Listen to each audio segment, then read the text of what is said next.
100కు పైగా దీర్ఘకాలిక సమస్యలకు ఎటువంటి ఆపరేషన్ దుష్ప్రభావాలు లేకుండా హోమియోపతి చికిత్స.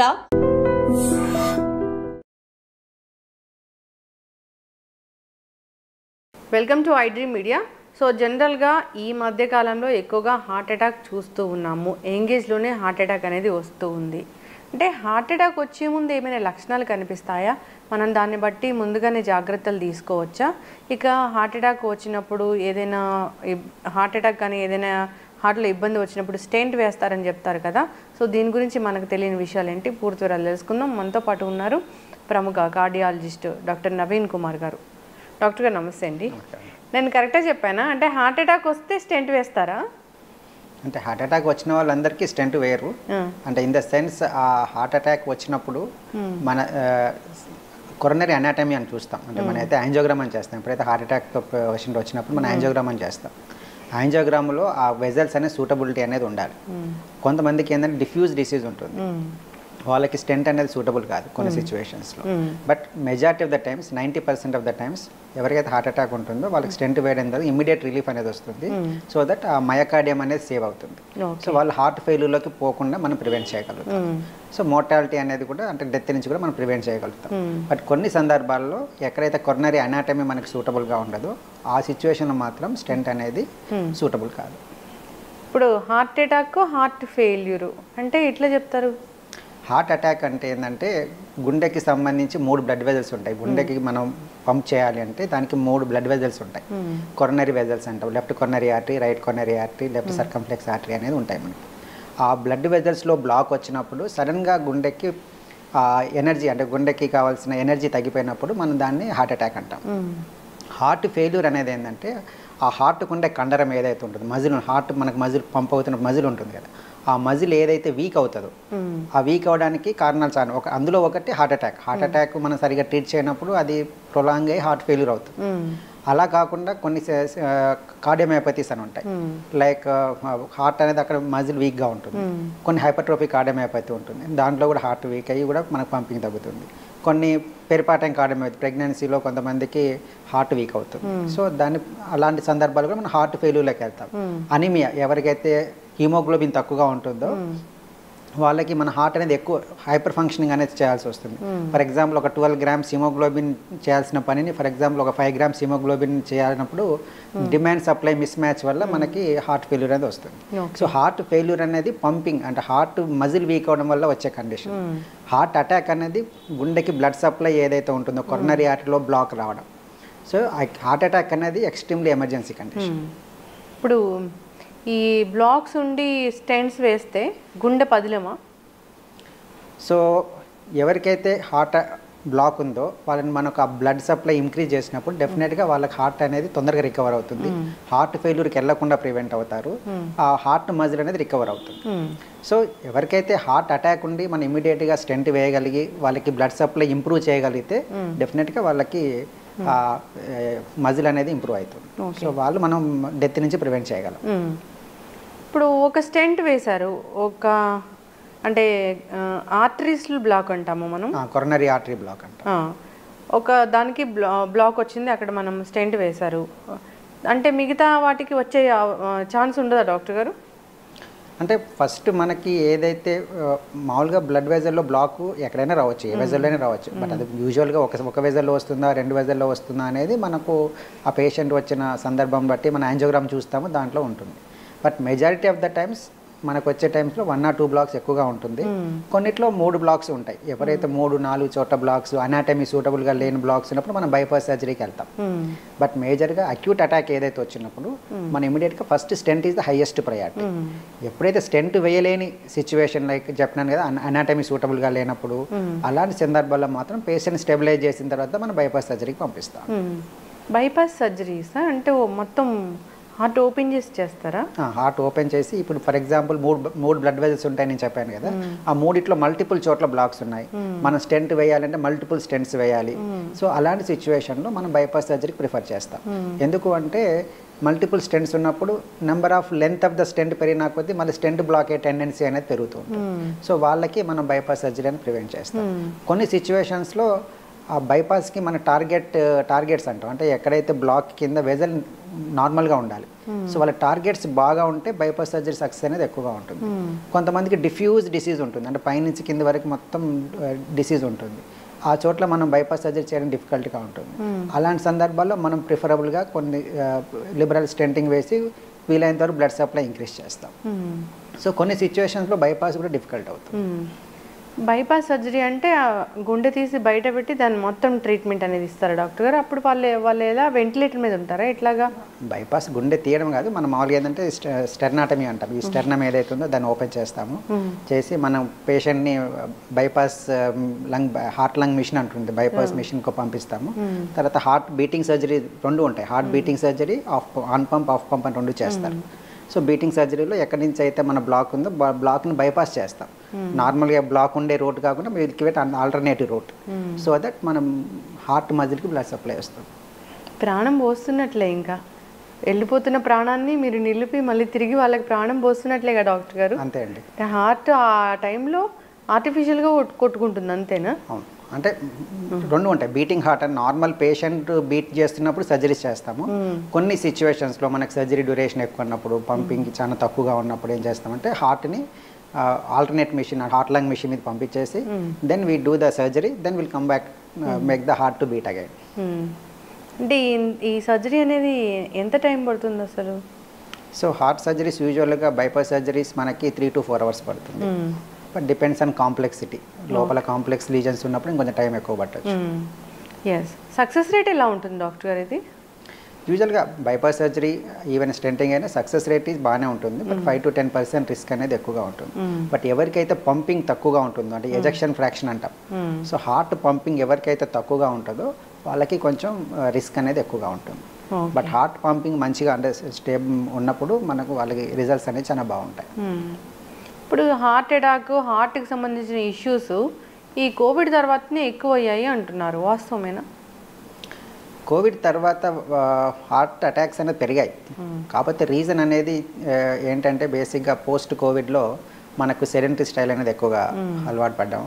వర్క్ ఫ్రమ్ హోమ్ కల్చర్లో మనకి ఇన్యాక్టివ్ అంటే ఇంట్లోనే వర్క్ చేయడం మూలంగా ఎక్సర్సైజ్ కెపాసిటీస్ తగ్గడం, ఒబేసిటీ అనే రిస్క్ ఫ్యాక్టర్స్ పెరగడం, సో ఇలాంటివి మనకి ఎక్కువ ఉన్న మూలంగా అదొక మేజర్ రిస్క్ ఫ్యాక్టర్స్తో మనకు అవుతున్నాయి. బట్ కొన్ని ఈ మధ్యన ఏంటంటే మనకు వ్యాక్సినేషన్ కూడా కంట్రిబ్యూషన్ చేస్తుందో అన్నారు.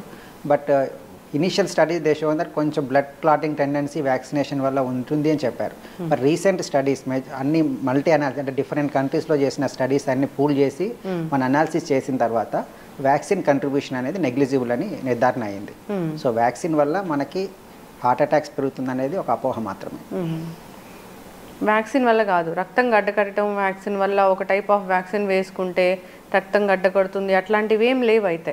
అలానే ఇనిషియల్ స్టడీస్లో మనకు కొన్ని స్టడీస్ వల్ల తెలిసింది. బట్ వెన్ వీ పూల్ అంటే డిఫరెంట్ కంట్రీస్ డేటా పూల్ చేసిన తర్వాత మనకు వచ్చిన ఆన్సర్ ఏంటంటే వ్యాక్సిన్ కంట్రిబ్యూషన్ అనేది వెరీ వెరీ నెగ్లిజిబుల్.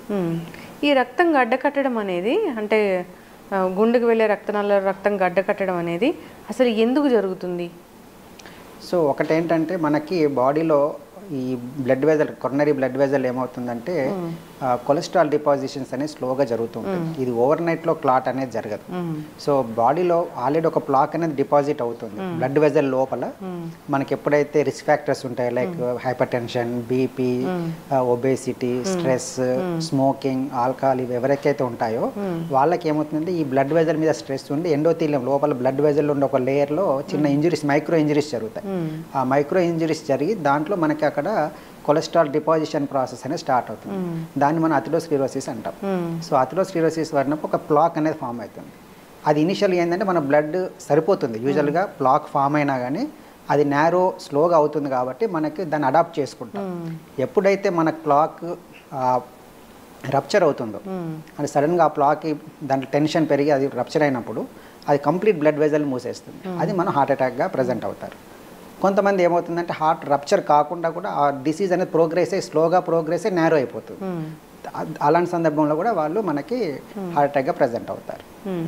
ఈ హార్ట్ అటాక్ అనేది ఆల్ ఆఫ్ సడన్గా వస్తుందా? ఒక నెల ముందు, ఒక 10 రోజుల ముందు, 1 వీక్ ముందు, లేదా 1 డే ముందు ఏమైనా లక్షణాలు కనిపిస్తాయి డాక్టర్ గారు?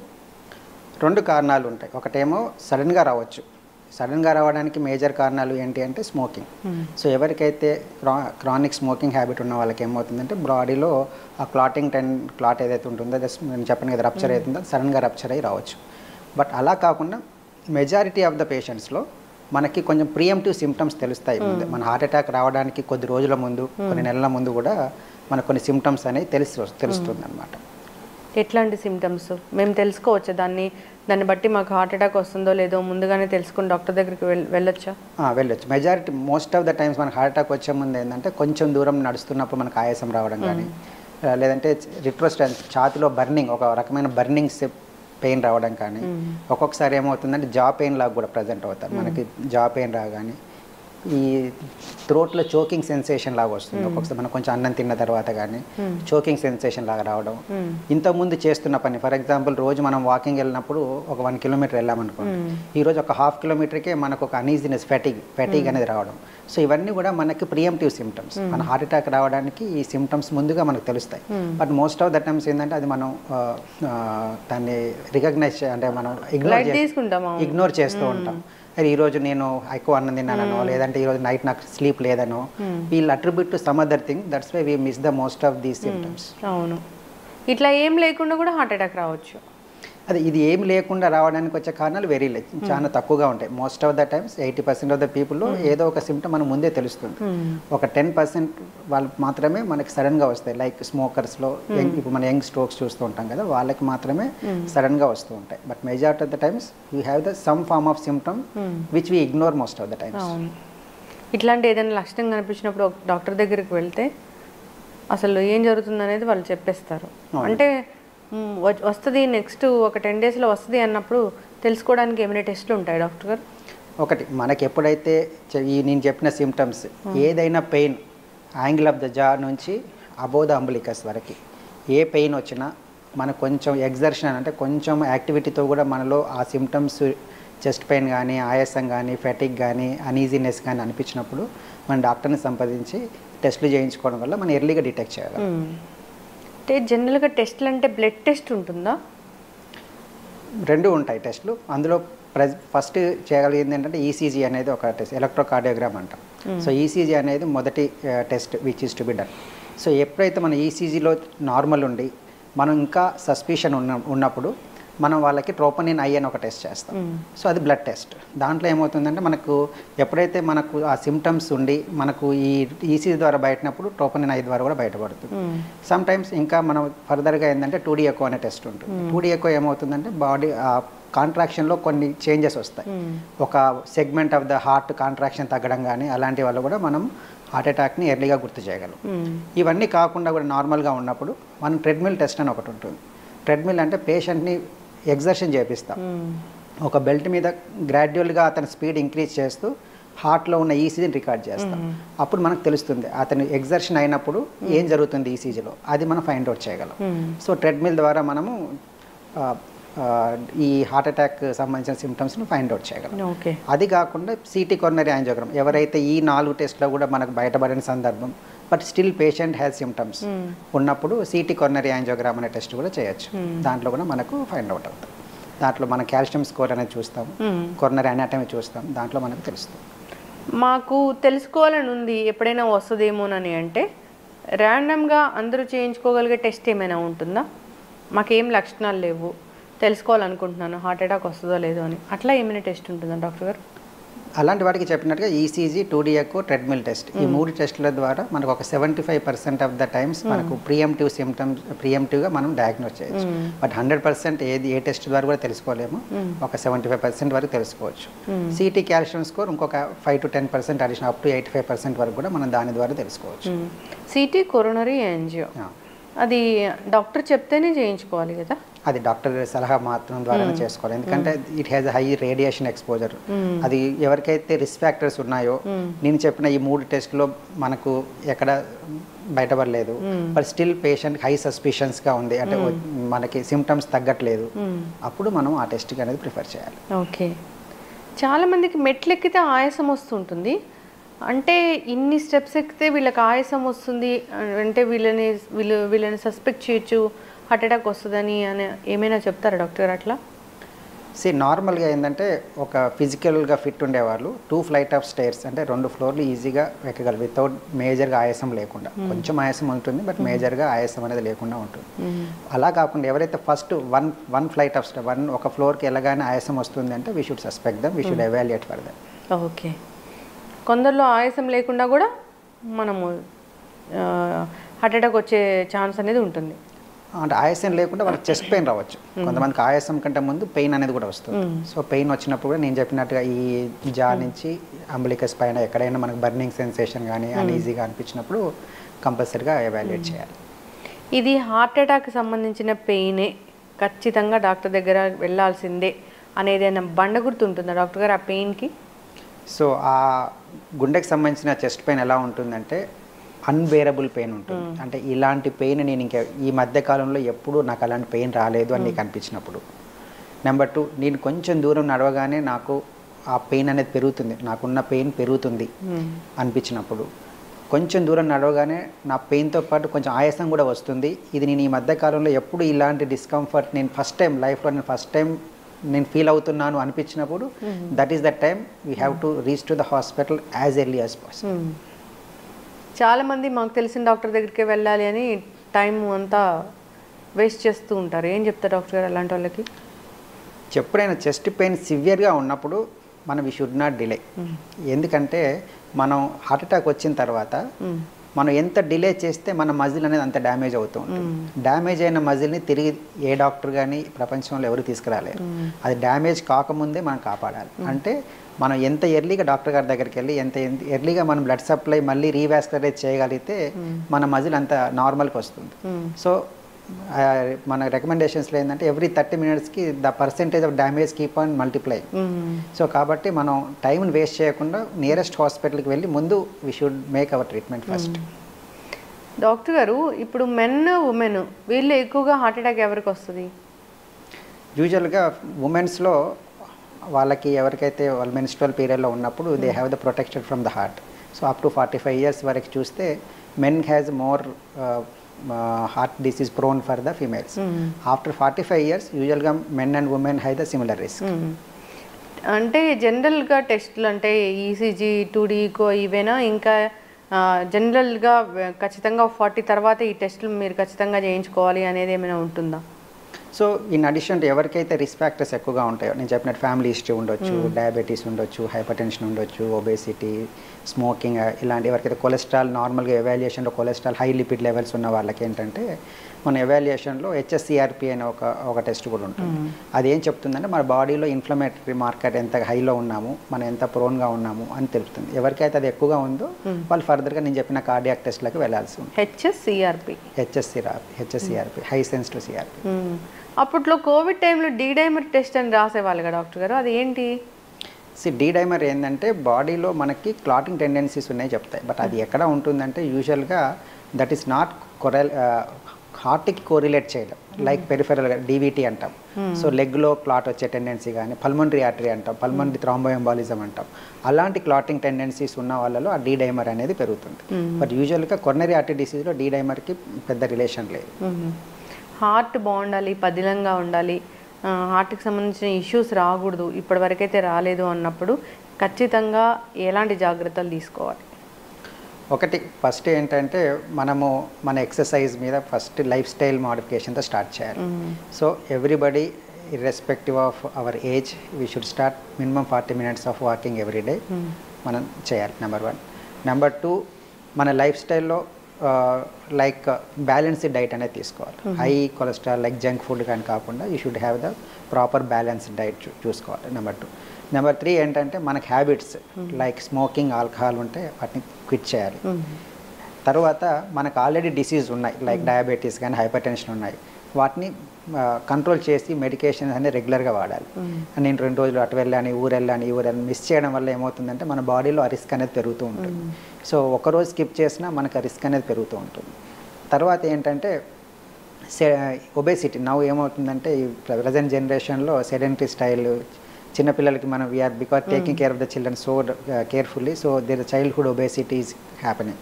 సో అదేమవుతుంది, చైల్డ్హుడ్ ఒబేసిటీ ఇది silent risk factor for all the people nowadays. And another thing is the obstructive sleep apnoea అంటాం. అబ్స్ట్రక్టివ్ స్లీప్ యాప్నియా అంటే కొంతమంది ఒబీస్ ఉండడం వల్ల కూడా, కొంతమంది నార్మల్ ఒబీస్ లేకపోయినా అవుతుందంటే స్నోరింగ్ అనేది వస్తుంది నైట్లో. సో ఆ స్నోరింగ్ అనేది కూడా మనకి స్లోగా ఆక్సిజన్ లెవెల్స్ని బాడీకి తగ్గించి అదొక రిస్క్ ఫ్యాక్టర్. సో ఈ రిస్క్ ఫ్యాక్టర్స్ ఉన్నప్పుడు మనం లేకుండా చూసుకొని ఆ ఉన్నప్పుడు మనం ఎర్లీగా ట్రీట్మెంట్ తీసుకోవడం మూలంగా వీ కెన్ ప్రివెంట్. ఎస్, ఖచ్చితంగా డాక్టర్ గారు. అట్లాగే బీపీ గురించి డాక్టర్ గారు, బీపీ ఎంత ఉంటే అది నార్మల్ బీపీ లెవెల్ అంటాము మనము? నార్మల్గా బీపీలో 2 కాంపోనెంట్స్ ఉంటాయి. ఒకటి సిస్టాలిక్ అంటే పైన 120/80 అన్నాం అనుకో, ఆ 120 అనేది సిస్టాలిక్ కాంపోనెంట్, 80 అనేది diastolic component. So systolic component 120 కిందకి ఉండాలి, 120 కన్నా తక్కువగా ఉండాలి, అండ్ డయాస్టాలిక్ అనేది అప్ టు 80 వరకు ఉండాలి. బట్ 120 నుంచి 140 వరకు కూడా మనము we can consider as a normal, but they are the pre hypertensive patients కాబట్టి వాళ్ళు మనం కేర్ఫుల్గా ఎవాల్యుయేట్ చేసుకోవాలి. కింద డయాస్టాలిక్ కాంపోనెంట్ 80 to 89 వరకు మనం వాళ్ళని ఎవరైతే ఆ మధ్యలో ఉన్నప్పుడు we have to change our life style, salt తక్కువ తీసుకోవడం కానీ, ఒబేసిటీ ఉంటే వెయిట్ తగ్గడం కానీ, అలాంటి లైఫ్ స్టైల్ మోడిఫికేషన్ చేసుకోవాలి. సో ఎప్పుడైతే మన BP systolic 140, diastolic 90 and above start అవుతుందో that is where we need to take the treatment. ఒక్కొక్కసారి సిస్టాలిక్ తక్కువ కరెక్ట్గా ఉండి 120, డయాస్టాలిక్ మాత్రం కొందరిలో ఎక్కువగా ఉంటుంది, 86, 87, ఒక్కొక్కసారి 90 వరకు ఉంటుంది. అది బీపీ అంటాము మనము?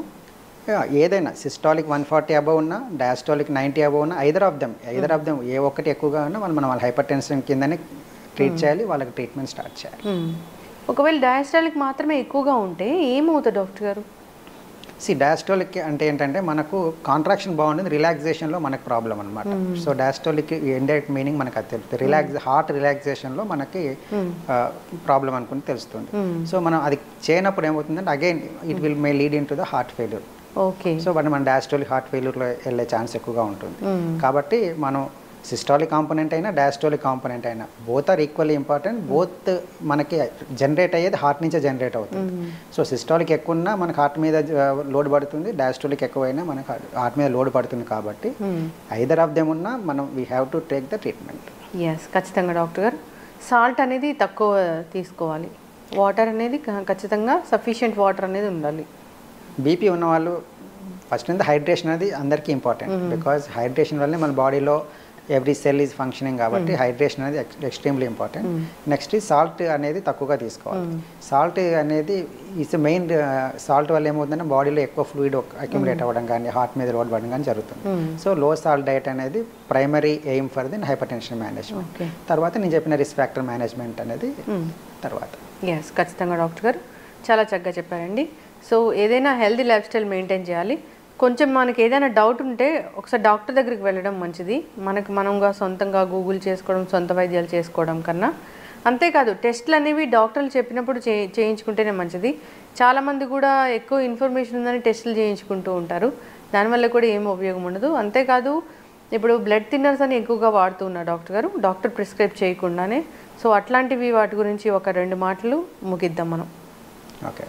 సో బ్లడ్ థిన్నర్స్ అనేది అందరికీ అవసరం లేదండి.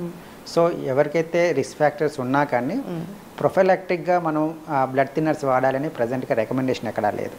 సో కాబట్టి బ్లడ్ థిన్నర్స్ అనేది ఎవరికైతే హార్ట్ అటాక్ ఉందో, ఎవరికైతే ఆల్రెడీ జబ్బు అంటే హార్ట్ అటాక్ వచ్చి కానీ మిగతా రీజన్స్లో కానీ మనం ఆల్రెడీ బ్లడ్ థిన్నర్స్ అవసరం ఉన్నప్పుడు మాత్రమే వాటిని వాడాలి. యాజ్ ఎ ప్రొఫైలాక్టిక్గా నాకు చెస్ట్ పెయిన్ రాగానే నేను ఒక బ్లడ్ థిన్నర్ తీసుకుంటాను అనేది మాత్రం చాలా రాంగ్ ప్రాక్టీస్ అవుతుంది. ఏమవుతుందంటే చెస్ట్ పెయిన్ అనేది మనకు అసిడిటీలో కూడా రావచ్చు, అల్సర్ వల్ల కూడా రావచ్చు. అలాంటి సందర్భాల్లో మనం బ్లడ్ థిన్నర్ తీసుకున్నాం అనుకోండి, అప్పుడు అల్సర్ పెరిగి బ్లీడింగ్ అయ్యి మళ్ళీ రిస్క్ అయ్యే కూడా ఛాన్స్ కూడా ఉంటుంది. సో ఏదైనా బ్లడ్ థిన్నర్స్ ఇండికేషన్ లేకుండా అంటే అవసరం లేకుండా డాక్టర్ ప్రిస్క్రిప్షన్ లేకుండా మనం తీసుకోవడం అనేది అంత శ్రేయస్కరం కాదు. ఎస్, చక్కగా చెప్పారు డాక్టర్ గారు. హార్ట్ అటాక్ గురించి, వచ్చే ముందు లక్షణాలు, ఇలాంటి వాటి గురించి తీసుకోవాల్సిన జాగ్రత్తలు ఫాలో అవ్వాలని కోరుకున్నాం. ఈ హార్ట్కి సంబంధించిన ఇష్యూస్ గురించి మనం సిరీస్ కంటిన్యూ చేద్దాం డాక్టర్ గారు. రకరకాల ఇష్యూస్ గురించి మనం డిస్కస్ చేద్దాము. చక్కటి ఇన్ఫర్మేషన్ అండి, ధన్యవాదాలు. Sir, one life lesson what medicine has taught you. Whatever you can do without expecting. But I really believe మన పాజిటివ్ యాటిట్యూడ్ ఉంటేనే మనం ఏదైనా సాధించగలం. గట్ని మనం కరెక్ట్గా డీల్ చేసినట్లయితే అది మనకి పాజిటివ్ హార్మోన్స్ని రిలీజ్ చేస్తుంది. షుగర్ వచ్చిన వాళ్ళ పరిస్థితి ఏంటి? పొట్ట దగ్గర పెరిగితే దాన్ని ఆండ్రాయిడ్ అంటారు, ఆండ్రాయిడ్ ఫోన్ కదా. అసలు థాట్స్ ఎందుకు వస్తాయి? బ్రెయిన్ డెడ్ అంటే దానికి ప్రపంచం అంతా కూడా కొన్ని నిర్దిష్టమైనటువంటి లక్షణాలు ఉంటాయి. మానసికంగా ధైర్యంగా ఉంటే క్యాన్సర్ జయించవచ్చు. You are a doctor for a cause sir, అంతే. వాళ్ళకి వచ్చిన ఆదాయం కాకుండా ఫ్రీ సర్వీస్ ఎంతమందికో చేస్తారు.